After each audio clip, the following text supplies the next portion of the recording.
தமிழ் பாரம்பரியத்தினுடைய தொடர்ச்சியாக ஒரு பேராசிரியருடைய மகனாக இருக்கக்கூடிய செல்வ கனகநாயகர்களே, அதுபோல இன்றைக்கு கௌரவம் பெற்று ஒரு மிக முக்கியமான சபையின் முன்பு இது போன்ற ஒரு சபையை நான் இதுவரை என் வாழ்நாளில் பார்த்தது கிடையாது. ஒருவேளை நான் கர்நாடகத்தில் இருக்கிற காரணத்தினால் இருக்கலாம். ஒவ்வொரு துறையிலும் மிக முக்கியமானவர்களை குறிப்பிட்டு அழைத்து அவர்கள் நிலையில் வைத்து பரிசு கொடுப்பது மிக முக்கியமான ஒரு நிகழ்ச்சி. இந்த பரிசு பற்றி அதனுடைய ஆரம்ப கட்டத்திலிருந்தே ஓரளவு நான் அறிவேன். அப்போது இங்கு மேடையில் அமர்ந்திருக்காத பத்மநாப ஐயர் அந்த முதல் சுமார் 10 ஆண்டுகளுக்கு முன்பு இருக்கலாம், அதோடு சம்பந்தப்பட்டு இந்த செய்திகளை எல்லாம் என்னோடும் பகிர்ந்து கொண்டார். அப்போது நான் அவருக்கு சாகித்ய அகாடமி போன்ற நிறுவனங்களுடைய சில விதிமுறைகளை எல்லாம் அவரிடம் சொல்லியிருக்கிறேன். ஆனால் எல்லாவற்றையும் தாண்டி இதுவரை அவர்கள் கொடுத்திருக்கிற பரிசுடைய பட்டியலை பார்க்கிற போது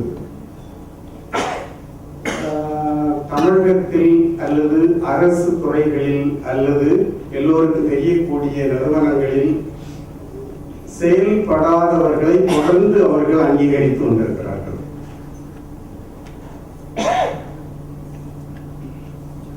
ஓரளவு சிறுபத்திரிகை சூழல் பின்னணியெல்லாம் நாங்கள்லாம் அறிந்தவர்கள். அப்போ அந்த சிறுபத்திரிகையினுடைய பின்னணியில் அதோடு தொடர்புடையவர்கள் இந்த பரிசு பெற்றவரை பற்றி சொன்னவுடன் முதல்ல சுந்தரராமசாமி பேரை சொன்ன உடனே ஒரு குறிப்பிட்ட குழு அல்லது ஒரு குறிப்பிட்ட எண்ணிக்கையில் இருக்கக்கூடிய வாசகர்களால் அங்கீகரிக்கப்பட்ட மிகச்சிறந்த எழுத்தாளர் என்று கருதப்பட்ட ஒருவர். அதற்கு பிறகு ஒவ்வொன்றால் அந்த பரிசுடைய பட்டியல்களை பார்க்கிற போது வாத விவாதங்கள் எல்லாம் நடந்து கொண்டிருந்தன.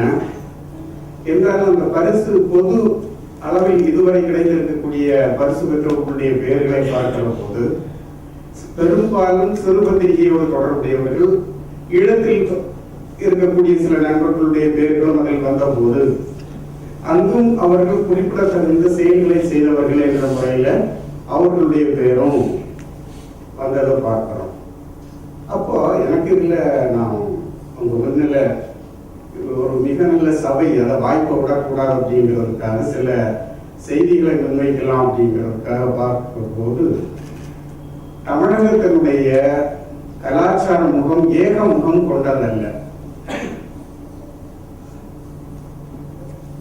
தமிழகத்தினுடைய கலாச்சாரத்துல மேலே இருந்து ஒருவர் இப்படித்தான் இருக்கும் அப்படின்னு வடிவமைக்க முடியாது.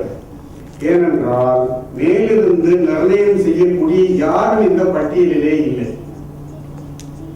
எனவே தமிழகத்துக்குள்ளேயே வேறு ஒரு வகையான கலாச்சார செயல்பாடு, எழுத்து, கவிதை, புனைகதை, திறனாய்வு, ஆய்வு,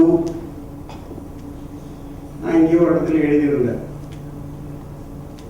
கடந்த 20ஆம் நூற்றாண்டு இலக்கிய வரலாறு என்று எடுத்து பார்க்கிற போது அதுல மொழி அறக்கட்டளை, நிஜ நாடக இயக்கம், இது போல ஒவ்வொன்றிலும் எடுத்து பார்க்கிற போதுல அதுல கான்ட்ரிபியூஷன் பண்ணியிருக்கக்கூடியது எதுவுமே அரசனுடைய உதவியை பெற்றது கிடையாது. எனவே தமிழ் அரசனுடைய அங்கீகாரத்திற்கு வெளியில் வளர்கிறது.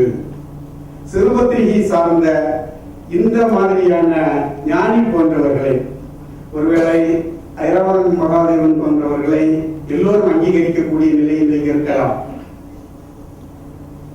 ஆனால் ஞானி போன்றவர்களை இந்த மாதிரியான, அதுவும் இதே போல இந்த இயல் விருது தொடர்ந்து, அதே போல அமெரிக்காவிலிருந்து விளக்கு விருது, இவர்கள் தனிப்பட்ட சில எழுத்தாளர்களை, அவர்களுடைய நண்பர்களோ உறவினர்களோ ஒன்றும் கிடையாது, ஒரு குறிப்பிட்ட முறையில் எழுதக்கூடிய எழுத்தாளர்களை ஒரு குறிப்பிட்ட விதமாக செயல்படக்கூடியவர்களை அங்கீகரிக்கிறார்கள். இது என்ன? இது தமிழகத்தினுடைய தமிழ் பண்பாட்டினுடைய குணத்தை நாம் புரிந்து கொள்வதற்கான ஒரு தேவையை உருவாக்குகிறது. உதாரணமா நான் 1971 திருப்பி நான் ஞானியை கிட்ட தான் வருவேன். ஏன்னா ஞானியை அறிமுகப்படுத்துறது தான் என்னுடைய வேலை இருக்கு. ஞானி நான் 1971 முதலா சந்திச்சப்போ நானும் இளமையா இருந்து அவர் இளமையா இருந்தார். சொல்ல வேண்டியதில்லை. 71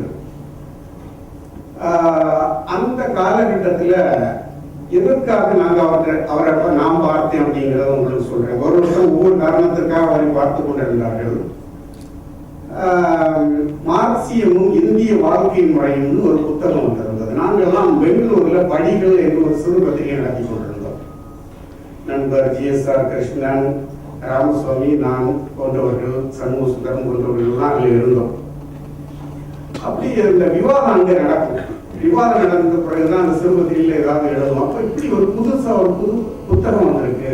நாம இதுவரைக்கும் டயலெக்டிக்கல் டயலெக்டிக்கல் மெட்டீரியல்ஸ், இயற்கையில் பொருள் விவாதம், வரலாற்று பொருள் முதல்வாதம், ஹிஸ்டாரிக்கல் மெட்டீரியல்ஸ், இதெல்லாம் நாம புரிஞ்சதை விட வேறு விதமா ஒருவர் எழுதுறார் அப்படிங்கிறதுக்காக விவாதம் வந்தோட அந்த புத்தகம் இப்போ எனக்கு ஞாபகம் இருக்கு. இப்போ அந்த புத்தகம் எந்த வடிவத்தில் வருதுன்னு தெரியாது.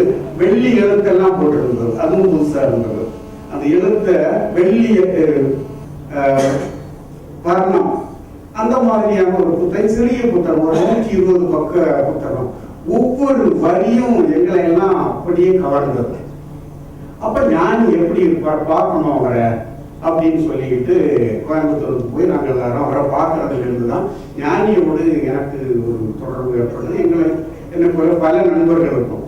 அந்த புத்தகம் பின்னாடி அதை எடுத்து படிச்சு பார்க்கும்போது ஞானி எப்படி தோன்றார் அப்படிங்கிறது, தமிழகம் எப்படி தோன்றுது அப்படிங்கிறத, ஞானியை நீங்க கௌரவிக்கிறது, தமிழகத்தை கௌரவிக்கிறதுன்னா தமிழகத்தில் இருக்கக்கூடிய ஒரு பண்பாட்டு அலை எப்படி தோன்றுகிறது அப்படிங்கறத இதுல புரிஞ்சுக்க முடியும். அப்போ அவருடைய பின்னாடி யார் இருக்கிறார்? SN நாகராஜன் ஒருத்தர் இருக்கிறாராம். அதுக்கும் பின்னாடி என்ன, இவங்கெல்லாம் நக்சலைட் மூவ்மெண்டை சார்ந்து சிந்தனையாளர்களாம். இப்ப இது ஆபத்தான ஒரு விஷயமாக இங்கு கருதப்படக்கூடிய சூழல்ல ஒரு பண்பாட்டுக்குள்ள என்னென்ன போகுதுன்னு பாருங்க. அன்றைக்கு ஆபத்தான விஷயம், என்னைய விட அன்னைக்கு ஆபத்தான விஷயம். அப்போ இது என்ன அப்படின்னா, புதிய தலைமுறைன்னு ஒரு பத்திரிகை நடக்கும். அப்புறம் அந்த பத்திரிகையுடைய காப்பிகளை தான் நாங்கள் வாங்கி படிச்சு பார்க்குறோம். இது என்ன இப்படி ஞானி இப்படி எழுதுறாரு அப்படின்னா, ஏன் இதெல்லாம் இந்த உற்சாகத்தை உருவாக்குறதுன்னா, நான் வானமாமலை, பாளையங்கோட்டையில் இருக்கக்கூடிய நான் வானமாமலை, இந்த ஒரு இயக்கம் எப்படி எல்லாம் ஒரு சிந்தனை இயக்கம் பரவுது அப்படிங்கிறத சொல்றதுக்காக. அப்ப நான் வானமாமலையினுடைய மார்க்சியத்துக்கும் ஞானியினுடைய மார்க்சியத்துக்கு நாங்க அவங்களை பார்க்கும்போது அவர் என்ன சொன்னாருன்னா, வானமாமலை கேம்ப்ல இருந்து வர்றாங்க அப்படின்னாங்க. அந்த கேம்பு குழு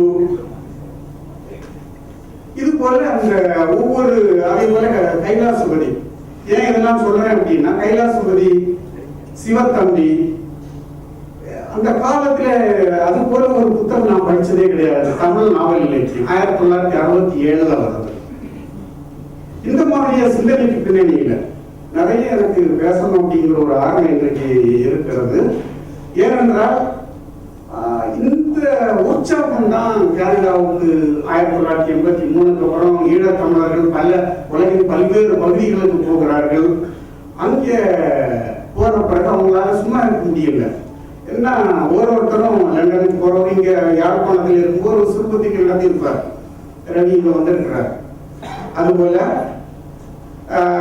பத்மநாபையர் 1983 அவரை இந்தியாவில் நாங்கெல்லாம் சந்திக்கும் போது முதலா இலங்கையிலேயே ஒரு இலக்கியம் இருக்கு அப்படிங்கறத எங்களுக்கு அறிமுகப்படுத்துறார். அப்ப வில்லிவாக்கத்துல நடந்த ஒரு பெரிய சிறுபத்திரிகை கூட்டத்துல அந்த காலத்துல 83 வாக்குல அங்க இருந்து 3 பேர் பிளைட்ல வர்றாங்க. எங்களுக்கு நாங்க பிளைட்ல வரக்கூடிய இலக்கியவாதிகளை அது வரைக்கும் பார்த்ததே கிடையாது. 3 பேர் அங்க இருந்து. அப்புறம் கேட்டா பத்மநாயகர் நாங்கெல்லாம் பணத்தை ஏற்பாடு பண்ணி அனுப்பி வச்சு எஸ் ராஜாவையும் இன்னும் 2 பேரையும் அப்படிங்கிறாங்க. ஒரு பெரிய கூட்டம். அதுவும் அங்கே இருந்து வர இந்த மாதிரி ஒரு தொடர்பு. முதல்ல இலங்கையை பற்றி நாங்கள் ஈழ தமிழை பற்றி ஈழ இலக்கியத்தை பற்றி தெரிந்து கொள்வதற்கான ஒரு வாய்ப்பு. அன்றையிலிருந்து இன்றைக்கு வரை